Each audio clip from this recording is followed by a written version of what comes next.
बहुत बहुत हार्दिक स्वागत है साथियों। नागार्जुन की दूसरी कविता जो आपके पाठ्यक्रम में है BA 6 सेमेस्टर में, आओ रानी हम ढोएंगे पालकी। ये कविता बाकी बच गया अंडा कविता की तरह ही लोक धुन पर आधारित है।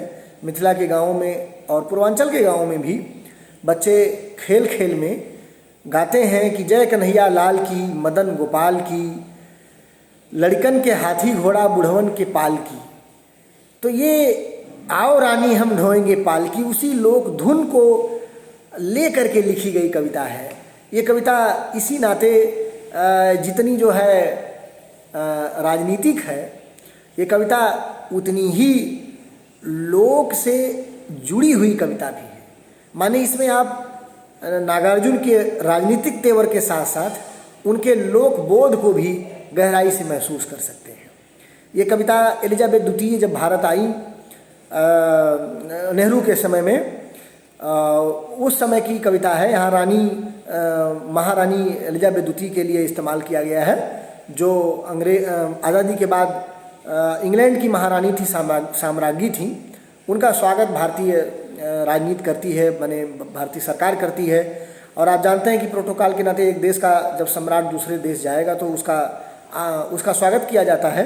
लेकिन चूंकि अंग्रेज़ों ने जिस तरीके से हमें गुलाम बनाए रखा और जिस तरीके का जुल्म सितम किया, जिस तरीके से हमें खोखला किया, हमारे देश का दमन किया, तो उस पूरी प्रक्रिया के बाद हम आज़ाद हुए। और आज़ादी के तुरंत बाद जब नेहरू की सरकार रानी का स्वागत करने का एक प्रोटोकॉल और एक एजेंडा तय करती है, तो नागार्जुन हालांकि सरकार के इस फैसले का विरोध नहीं करते कविता में, लेकिन उस पर व्यंग करते हैं, यानी कि आड़े हाथों लेते हैं सरकार को। तो कविता कुछ इस तरह शुरू होती है कि आओ रानी हम ढोएंगे पालकी, यही हुई है राय जवाहरलाल की। रफू करेंगे फटे पुराने जाल की, यही हुई है राय जवाहरलाल की। आओ रानी हम ढोएंगे पालकी। आओ शाही बैंड बजाएं, आओ बंधनवार सजाएं, खुशियों में डूबे उतराएं, आओ तुमको सैर कराएं उटक मंड की, शिमला नैनीताल की। आओ रानी हम ढोएंगे पालकी। तो कविता थोड़ी सी लंबी है, लेकिन कविता का पूरा जो संदर्भ है वो यही है कि जो पालकी ढोने की बात ये कविता में आती है, एक तरह से अपने कंधे पर किसी को बैठाने की बात है। यानी कि आज़ादी के बाद भी हम गुलाम मानसिकता का परिचय दे रहे हैं। माने जिस साम्राज्यवादी ताकत से हमने अपने स्वतंत्रता संग्राम में, अपनी आज़ादी की लड़ाई में इतनी कुर्बानियाँ दी और इतनी शिद्दत से उसके खिलाफ लड़ाई लड़ी आज़ादी के बाद, हम उसी साम्राज्यवादी ताकत की प्रतीक का सम्मान कर रहे हैं। और इसका मतलब ये है कि नागार्जुन के भीतर जो संस्कारबद्ध स्थिति है कि साम्राज्यवादी जो ताकतें हैं, जो उपनिवेशवादी ताकतें हैं, उनके वर्चस्व और उनकी गुलामी को हम पूरी तरह खारिज करें, सिरे से खारिज करें। यहाँ पर हम माने राजनीतिक और भौतिक तौर पर आज़ाद जरूर हो गए हैं, लेकिन इस कविता में दरअसल नागार्जुन ये दर्ज करते हैं कि हम अभी भी मानस स्तर पर, आंतरिक तौर पर अभी साम्राज्यवादी ताकतों से पूर्णतः मुक्त नहीं हो पाए, साम्राज्यवादी वर्चस्व से पूर्णतः मुक्त नहीं हो पाए। हमारे ऊपर जो औपनिवेशिक जो सोच है, जो औपनिवेशिक वर्चस्व है, उसका जो दबाव है वो बना हुआ है। उस बने हुए दबाव के खिलाफ है ये कविता। औपनिवेशिक चेतना से हमें मुक्त होना होगा। माने कि ये कविता भारतीय समाज को उस औपनिवेशिक चेतना से बाहर लाने के लिए लिखी गई कविता है। यानी कि उस भारतीय लोकतंत्र के जो माने कर्ता धर्ता हैं, जैसे यहाँ जवाहरलाल की बात आ रही है, उन लोगों के ऊपर जो साम्राज्यवादी और औपनिवेशिक सोच हावी है, उस औपनिवेशिक सोच से ग्रस्त भारतीय राजनीति और लोकतंत्र के खिलाफ क्रिटिक रचती हुई ये कविता, उसकी आलोचना करती हुई कविता ये है। कविता दरअसल पूरी कविता में इसी बात को व्यंजित किया गया है और इसका कोई माने लाइन बाय लाइन अर्थ बताने का भी कोई बहुत मतलब नहीं है। जो बात, जो उसका मूल कंटेंट है, कथ्य है, वो कथ्य इतना सा ही है जो अभी मैंने बताया आपको। तो लाइन बाय लाइन कविता देख लेते हैं। आओ रानी हम ढोएंगे पालकी, यही हुई है राय जवाहरलाल की। यानी जब हमारे देश के प्रधानमंत्री ने कह दिया ये राय जवाहरलाल की हुई है और अपने मन से जवाहरलाल की राय आ जाती है। जैसे कि आज भी आप देख रहे हैं कि माने एक खास टाइम पर आकर के प्रधानमंत्री कोई भी घोषणा कर देते हैं, चाहे नोटबंदी की घोषणा कर देंगे या चाहे जो है कह देंगे कि भाई आज से लॉकडाउन हो गया, बिना किसी पूर्व तैयारी और पूर्व सूचना के। तो ये जो माने ये पहले से ये परंपरा हमारे यहाँ है। तो यही हुई है राय जवाहरलाल की, माने ये व्यंग है कि जवाहरलाल ने अपने स्तर पर सोच लिया और तय कर दिया कि आपको ये करना है, हम पालकी ढोएंगे। हमारे देश की जनता साम्राज्यवादी उस औपनिवेशिक सोच और उस औपनिवेशिक चेतना को पूजेगी, उसको पूजना पड़ेगा, क्योंकि मैं कह रहा हूँ मैंने जवाहरलाल नेहरू ने किराए हो गई है।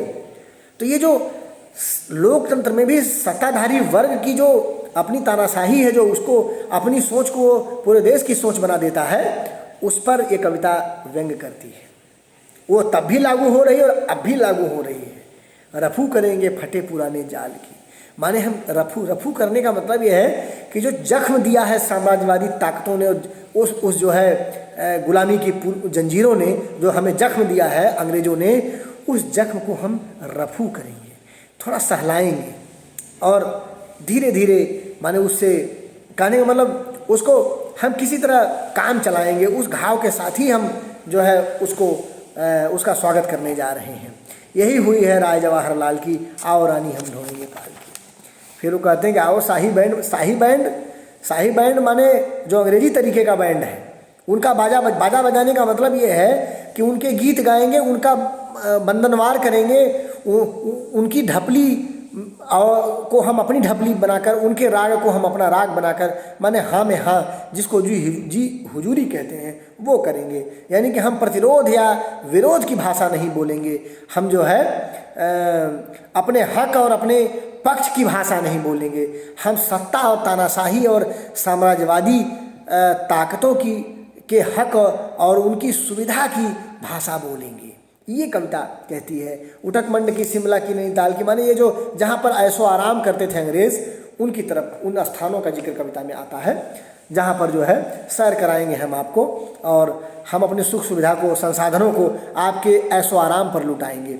ये कविता कह रही है। तुम मुस्कान लुटाती जा आओ, तुम वरदान लुटाती जाओ, आओ जी चांदी के पथ पर, आओ जी कंचन के रथ पर, नजर बिछी है एक एक दिक्पाल की, छटा दिखाओ गद की लय की ताल की, आओ रानी हम ढोएंगे पाल की।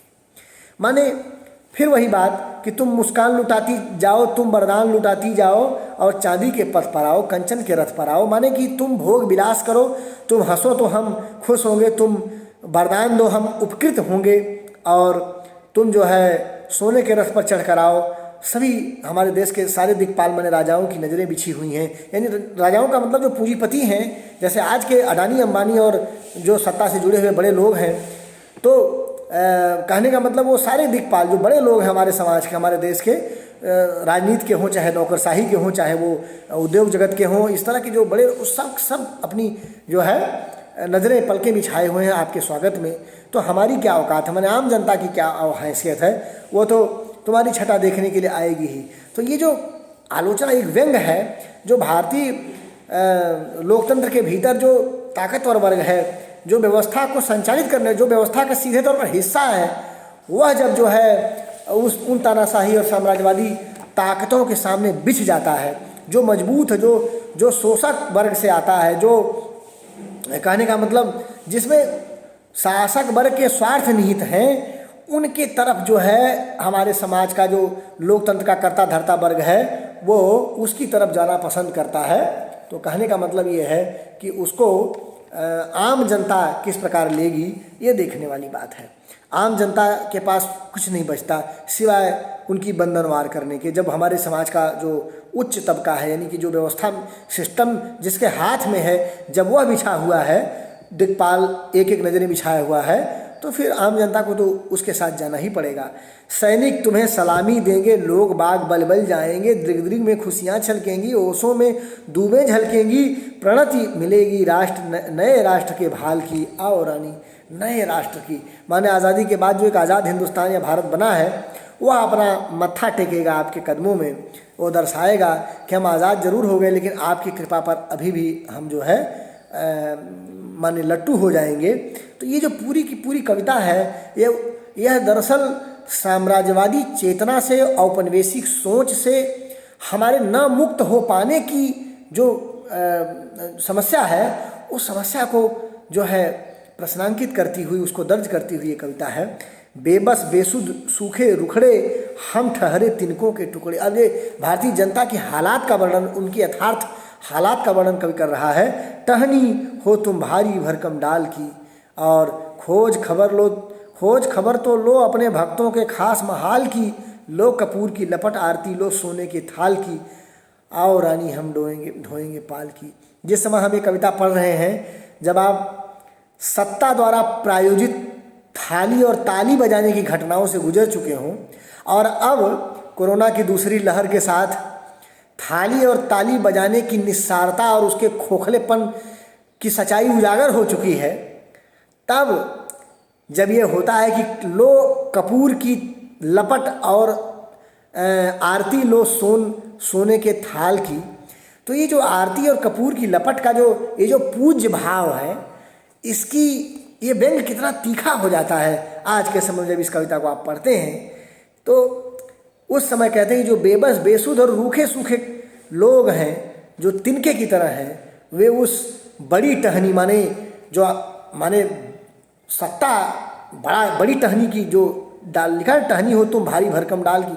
वो भारी भरकम डाल क्या है? वो सत्ता है, वो ताकत का स्रोत जहाँ है, उस डाल की जो टहनी है, उसके प्रति तो हमें समर्पित ही होना है।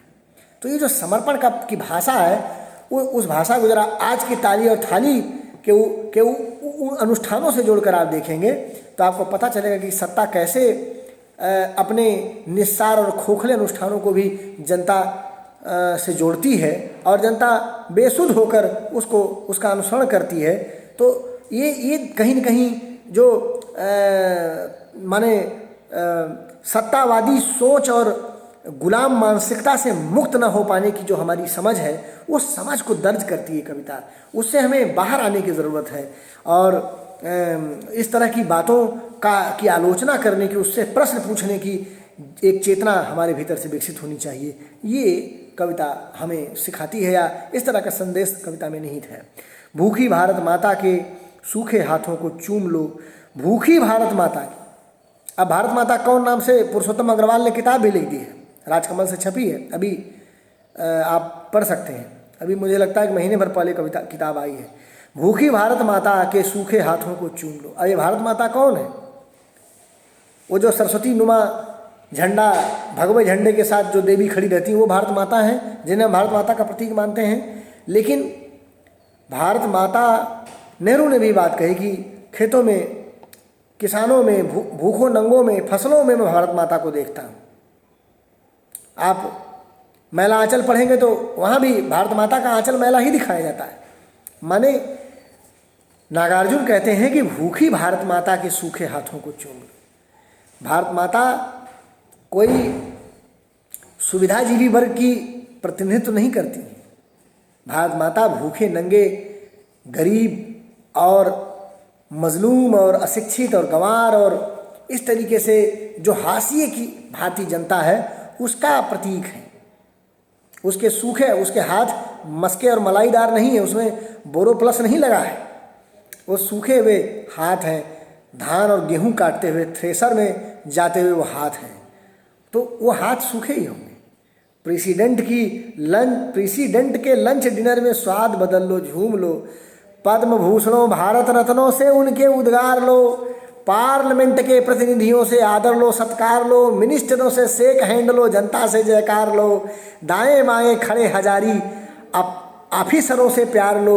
ये पूरा जो सिस्टम है, माने आप देखें, प्रेसिडेंट से नागार्जुन ने शुरू किया है, राष्ट्रपति से शुरू किया है, और पद्म विभूषण और भारत रत्न जो लोग पाते हैं, कैसे माने पद्म विभूषण और भारत रत्न पाने, देने और उसकी पूरी प्रक्रिया को भी अपनी आलोचना के केंद्र में नागार्जुन लेते हैं।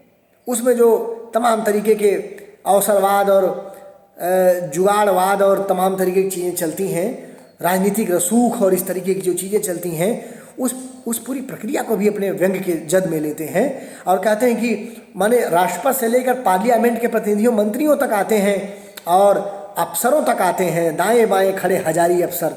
माने जो सचिव स्तर के जो अधिकारी हैं उनकी तरफ वो आते हैं, धन कुबेर पूंजीपतियों तक, माने जो अंबानी अंडानी भी प्रतिनिधिमंडल में शामिल होते हैं। धन कुबेर उत्सुक दिखेंगे, उनको जरा दुलार लो, सारे के सारे, माने भारतीय लोकतंत्र के व्यवस्था में ऊंची पायदानों पर बैठे हुए सारे लोग, और प्रेसिडेंट से लेकर धन माने ऑफिसर्स को, नेताओं को और पूंजीपतियों तक को अपने व्यंग के जद में लेते हैं। और वो कहते हैं कि सारे के सारे उस साम्राज्यवादी सोच और औपनिवेशिक सोच के सामने घुटने टेकने वाले लोग हैं।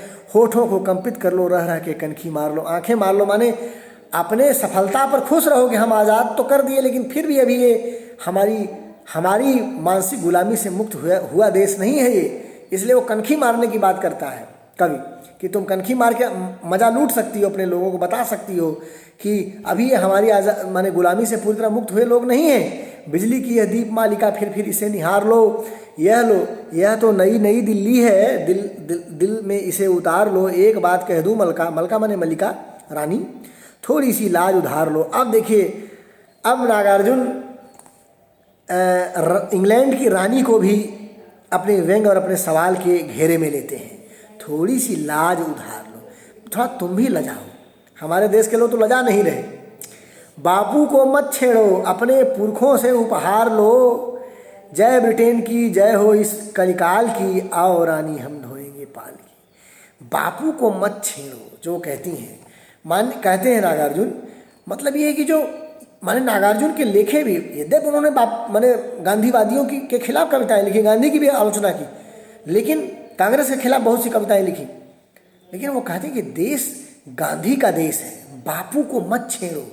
मतलब जो हमारा देश सत्य, अहिंसा, त्याग, लोकतांत्रिक मूल्यों का देश है और अपने अधिकारों के लिए बलिदान, चुपचाप बलिदान हो जाने की चेतना से भरा हुआ ये जो हमारी जनता है, वो बापू के संस्कारों से बना हुआ मानस है।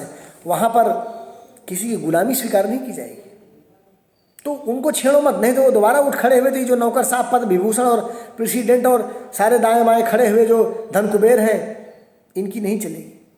तो लजाने की बात करते हैं और कहते हैं कि थोड़ा इसका ख्याल रखना कि ये जो कुर्सी से चिपका हुआ वर्ग है, इसको तो आप जैसे तैसे कर लें, लेकिन अगर बापू के लोगों को छेड़ा आपने तो फिर वो छोड़ेंगे नहीं। यानी कि वो पुनः जो है इस तरह के किसी भी मानसिक और माने साम्राज्यवादी सोच के खिलाफ चले जाएंगे, या उसको उस तरह की सोच के खिलाफ अपना प्रतिरोध दर्ज कराएंगे। और फिर जय ब्रिटेन की जय हो इस कलिकाल के अंत में वो जो है व्यंग करते हुए सत्ता की तरफ से जो जयकार चल रही है उसको कविता में ले आते हैं। और फिर वो लाइन दोहराई जाती है, आओ रानी हम ढोएंगे पाल की, रफू करेंगे फटे पुराने जाल की, यही हुई है राय जवाहरलाल की, आओ रानी हम ढोएंगे पाल की। माने जो फटे पुराने जाल हैं, पुराने शोषण के घाव हैं, उनको हम तमाम झूठे और वायवी मरहमों से भरेंगे और बताएंगे कि कितना महान था वो जो है अंग्रेज़ों का समय और शासन, जिसने हमें इस लायक बनाया। तो ये जो समझ है भारतीय राजनीति की, समझ को अपने कविता के सवालों के दायरे में नागार्जुन लेते हैं। और अब हम अगली कविता जो पढ़ेंगे उसके बारे में आपको अगले दिन बताएंगे। ये कविता मूल रूप से भारतीय समाज और लोकतंत्र के ऊपर साम्राज्यवादी और औपनिवेशिक सोच के हावी होने का क्रिटिक रचने वाली कविता है। बहुत बहुत धन्यवाद। हाँ, आओ रानी हम ढोएंगे पाल की, जैसे कि मैंने पहले भी बताया कि ये उस लोक धुन को पकड़ कर लिखी गई कविता है। तो इसमें तीखी राजनीतिक चेतना के साथ साथ जो नागार्जुन की जो लोक व्याप्ति है, जो नागार्जुन की लोक संशक्ति है, उसके नज़रिए से इस कविता को आप पढ़ेंगे तो कविता की काव्य भाषा और उसमें निहित संवेदना तक ठीक ढंग से हम पहुंच सकेंगे। बहुत बहुत धन्यवाद।